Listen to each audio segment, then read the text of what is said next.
Bon alors les Blaugrana, on a digéré le match d'hier ou toujours pas? Pour ma part, ça va un peu mieux. Franchement, j'ai relativisé, j'ai revu le contenu du match et je persiste encore à me dire qu'on s'en est bien tiré avec un point. Et lorsque j'ai dit ça dans mon débrief d'hier avec une réaction à chaud, il y en a quelques-uns qui m'ont dit «Ah non, t'abuses, comment ça, un point c'est bien?»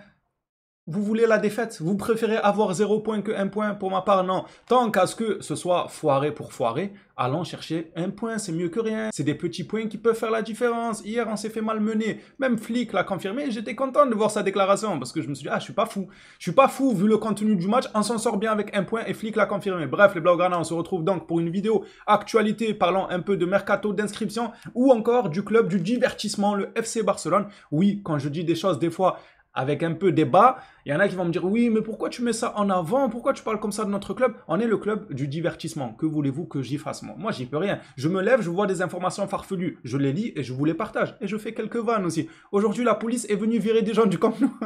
C'est quoi, il y a des squatteurs maintenant au Camp Nou? On en parlera durant la vidéo actualité, mais avant ça, je vais vous prendre 30 petites secondes pour me racheter, les gars. Ça me tient à cœur. Lorsque je vous ai présenté le maillot de l'arbitre de la Liga, ça ne vous a pas plu. Aujourd'hui, je vous présente celui du FC Barcelone, le domicile. C'est bon, je suis pardonné, les gars. Balle au centre.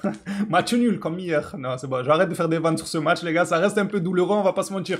Le maillot du FC Barcelone, pour tous ceux qui veulent se procurer des maillots de très très bonne qualité, n'hésitez pas à passer par le Vestiaire Store. Vous avez toutes les informations dans la description avec le code KAVA. Évidemment que vous avez une petite réduction. Sinon, à quoi bon vous passez des bons plans s'il n'y a pas de réduction? Il y a toujours la petite réduction qui va avec. Et évidemment que je vous présente le produit pour que vous puissiez voir de plus près les détails ainsi que la qualité. Franchement, c'est juste incroyable. Là, on a tout ce qui est sponsor, etc. au détail près, évidemment. Comme d'habitude, de toute façon, pour les réguliers, vous connaissez déjà. Si vous voulez vous faire plaisir pour cette saison, n'hésitez pas à passer, ça soutient la chaîne. Et merci au site Le Vestiaire qui me fait toujours autant confiance. Ceci dit les phénomènes, merci à tous ceux qui iront jeter un coup d'œil sur le site et pourquoi pas passer commande et se faire plaisir. Entamons maintenant cette vidéo actualité. On commence par le divertissement ultime de Barcelone. La police municipale est arrivée hier au Camp Nou. Attendez, carrément, je mets mes coudes sur l'accoudoir et tout pour lire, pour bien être concentré. Alors, la police municipale, ils ont fait quoi hier? Pardon.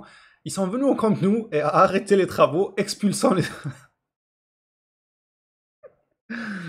Ils ont expulsé les ouvriers. Non, mais j'ai envie de me cacher juste derrière l'information. C'est pas possible. Il y a de quoi se cacher. On est couvert de honte. Même nos propres ouvriers de la société Limac ou je ne sais quoi. C'est des limaces déjà, eux. C'est pas la société Limac. C'est la société Limace. Ils sont tellement lents qu'ils se retrouvent à devoir travailler un dimanche alors que c'est contre le règlement là-bas en Espagne et ils se font virer. Ça veut dire quoi? L'ouvrier, il est sorti avec sa pelle sur l'épaule. L'autre, il est sorti avec le marteau et tout. Et il se baladait dans les rues de Barcelone. Ça les a virés du chantier.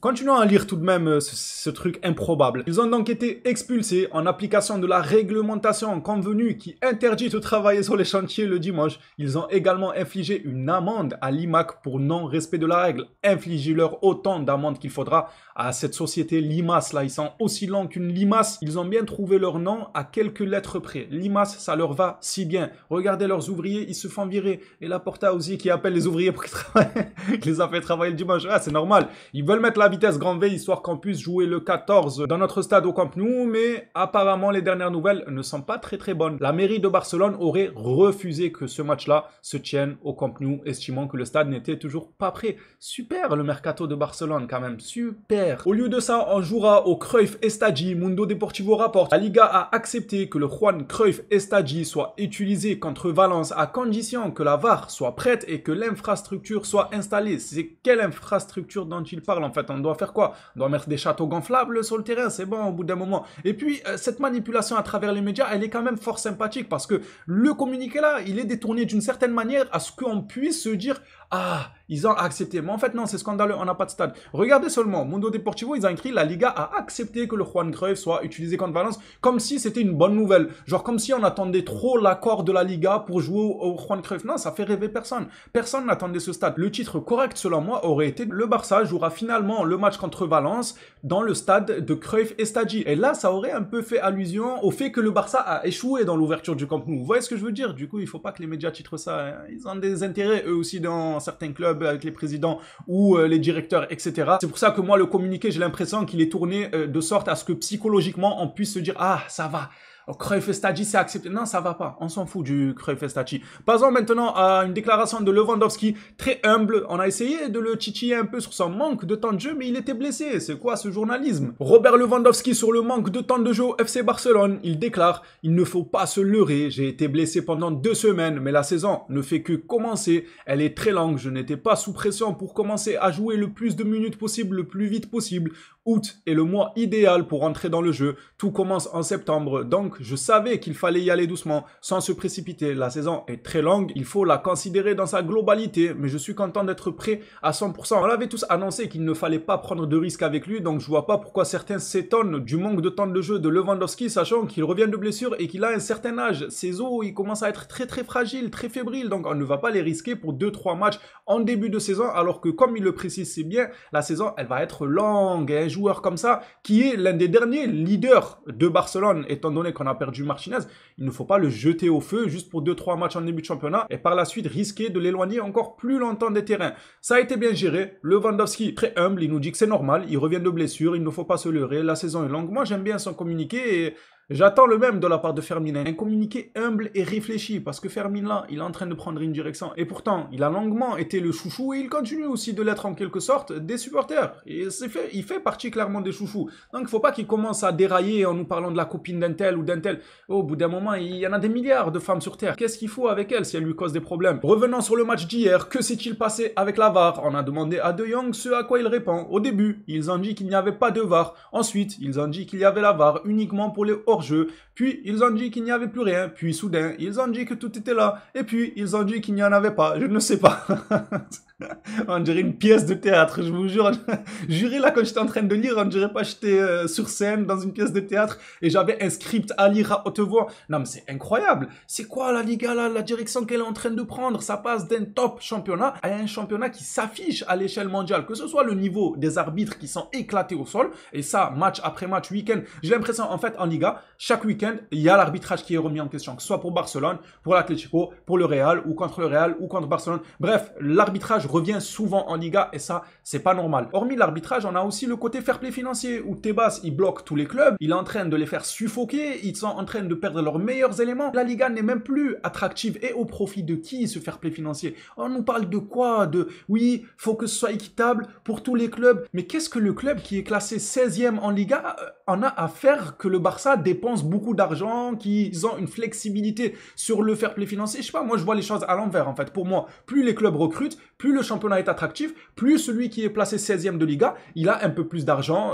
aux droits TV, ou des gens qui découvrent le championnat et qui s'intéressent à d'autres équipes, etc. Je sais pas, ça leur fait de la publicité en quelque sorte. Mais là, le fait de faire suffoquer les plus grands cadors de la Liga, et même les plus petits, enfin petits Séville, c'est pas non plus des petits, mais ils sont moyens. Non, ils sont un peu petits ces dernières saisons quand même. Voilà, même des clubs comme Séville, ils se retrouvent à suffoquer. Et ça, c'est pas normal. Je ne comprends pas dans quel but, en quel honneur, ça rend service à qui, comme le disent, moi. Lisons ensemble ce que FF Polo nous a rapporté. Fermin Lopez reste au Barça, selon lui et d'autres journalistes et d'autres médias. Ils se sont accordés aujourd'hui même pour dire que Fermin va rester au Barça et j'espère qu'il le fera avec la bonne mentalité, retravailler et nous montrer le Fermin qu'on a connu dans le temps. Le gars qui ne fait pas de bruit, mais quand il rentre, il en fait du bruit. Dès qu'il rentre, on le voit que c'est un joueur talentueux et on est tous là à dire que c'est l'un des meilleurs éléments, c'est l'un des meilleurs joueurs en sortie de banc de Barcelone, contrairement à l'autre, là, Olmo, qui renfle même depuis la saison dernière, même s'il y en a qui me disent oui, faut pas être ingrat, il nous a fait gagner 2-3 matchs, mais encore heureux, on le paye 60 millions, le gars il touche un bon salaire, il joue à Barcelone,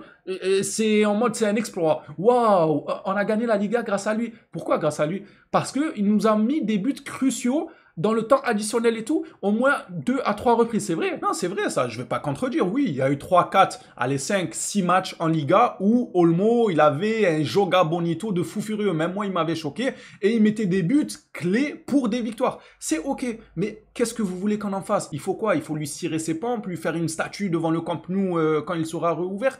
C'est son métier, on l'a acheté pour ça. Genre en mode les gens se contentent de ça. Oui, mais vous êtes dur avec Olmo la saison dernière, il nous a fait 5 bons matchs.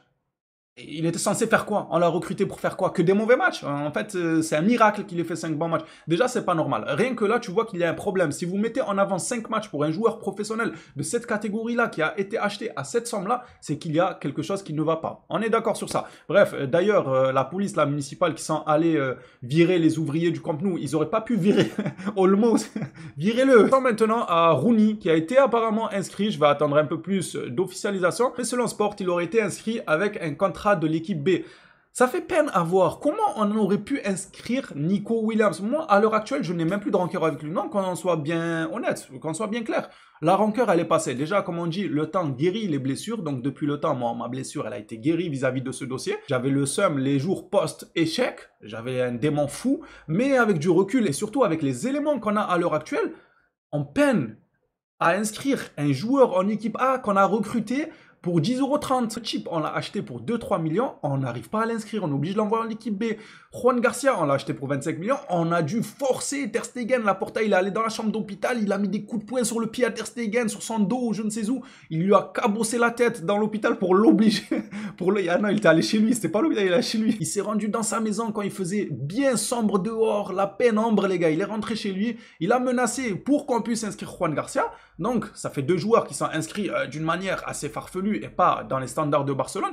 Et l'autre, c'est un prêt. Rashford, il est venu en prêt. Donc, comment on aurait pu inscrire Nico Williams? Ça, c'est une question. Ça devrait passer dans les histoires, comment on appelle ça? Les 30 histoires incroyables, je sais pas quoi. Vous savez, ça défile, il y a des histoires de fou à chaque fois. Eh ben, un moment, dans les 30, je veux qu'après la transition, on a le Barça pensé inscrire Nico Williams, acheté à 60 millions, alors qu'il n'arrive pas à inscrire un joueur acheté à 2 millions. Oui, ça doit faire l'objet d'une enquête à la télé. Moi, je me questionne. Comment tu n'inscris pas un joueur à 2 millions et tu veux un joueur à 60 millions? Faut nous dire. Je lui en veux pas, moi, Nico Williams. Bon vent à lui qui continue de son côté. Mais au bout d'un moment, faut dire ce qui est, les gars. On peut pas tout le temps se cacher derrière des prétextes et des excuses. Bref, parlons de Hansi Flick qui a félicité Juan Garcia pour son match d'hier. C'est fou de se dire que Juan Garcia en un match, moi, il m'a fait oublier Ter Stegen et sa carrière. Oui, tu suis dur, t'abuses, t'es ingrat. Oui, je suis ingrat. Et après, on fait quoi de cette information? Il y a quoi? Il y a une météorite qui va tomber? Non, il n'y a rien qui est tombé. On continue la vidéo. Super. Hansi Flick déclare: j'ai félicité Juan pour sa performance. C'était formidable de le voir ainsi. Que pour sa façon de construire le jeu, il n'a commis aucune erreur aujourd'hui et une grande confiance dans la construction de l'attaque. C'était formidable d'avoir un joueur comme lui. Formidable. En fait, le sang de Stromae, il était pour Juan Garcia. C'était formidable. Hansi Flick continue en nous disant: le Rayo a créé beaucoup d'occasions en deuxième mi-temps, mais nous avions un excellent gardien. Et c'est ça qu'il faut dans les grands clubs. Purée, on va vous le répéter combien de fois. Qu'est-ce que ça me fait plaisir d'avoir un gardien sur qui tu peux compter. Déguster juste, c'est quoi avoir une muraille derrière au cage? Comment ça fait plaisir. Je pense qu'un point nous a suffi. On ne méritait pas plus. On a commis beaucoup d'erreurs et on aurait pu marquer le deuxième but en première mi-temps ou en début de seconde. Mais ce qui est arrivé est arrivé. Ce n'est pas un bon match pour nous. Il a tout dit. On méritait un point, ça nous suffit. Vu le contexte du match, il y en a, je comprends pas. Quand je dis le Barça ne méritait pas plus qu'un point, on dirait que je dis ça hors contexte, en mode je veux que le Barça prenne que un point, moi je suis content, ça me va. Non, je dis ça avec le contexte. On a vu le match, on a vu ce que le Barça a proposé et on a vu ce que le Rayo a proposé. Le Barça ne méritait que un point et encore. Même une défaite n'aurait pas été scandaleuse. Par contre, là où il faut rester mesuré, c'est que je vois certains alarmistes. Dès que j'ai mis le débrief hier, ils ont commenté « Ça y est, saison blanche pour le Barça, on ne va rien gagner, si c'est comme ça ».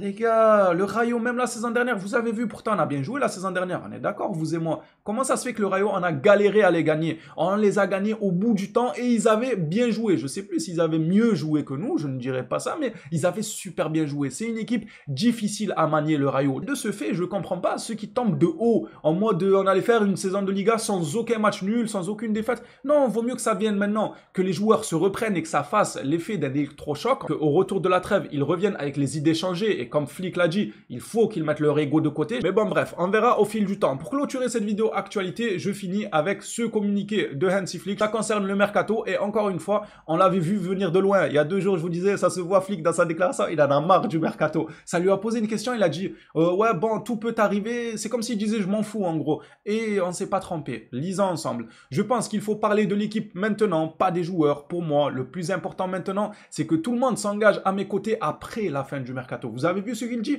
Après la fin du mercato, ça veut dire il sait que c'est bourbier, qu'un joueur peut partir comme Martinez est parti du jour au lendemain sans aucune rumeur, gratuit comme ça, cadeau, alors que c'était un taulier de l'équipe, faisait clairement partie de l'âme de cette équipe, de l'ADN de ce Barça avec sa grinta, son expérience et tout ce qu'il a apporté, on se sait. Bref, s'il apporte cette précision-là en disant je veux que tous les joueurs s'engagent à mes côtés après le mercato, ça veut dire qu'il n'est toujours pas certain que d'ici la fin du mercato, enfin en tout cas hier soir il n'était pas certain parce qu'aujourd'hui là ça y est, c'est la nuit, les 21h, 22h, je pense pas qu'il y aura une surprise vis-à-vis de Fermin ou quoi, en tout cas je l'espère pas, mais hier soir il déclarait sans savoir que lundi la journée Fermin allait rester selon plusieurs médias, il disait à la fin du mercato je veux que tout le monde s'engage à mes côtés. C'est qu'il y avait une ambiguïté, je vous ai dit ça lui fait mal au crâne aussi le mercato, il n'y a pas de place pour l'égoïsme dans cette équipe, l'ego tue le succès, il est important que les joueurs de l'équipe à la fin du mercato soient pleinement engagés, je vous dis ce communiqué il est visé, il n'est pas anodin, de 1 visé vers la direction, qui font traîner le mercato, le suspense, est-ce qu'il y aurait une dernière recrue ou pas? Non, vraisemblablement, ça n'a pas l'air.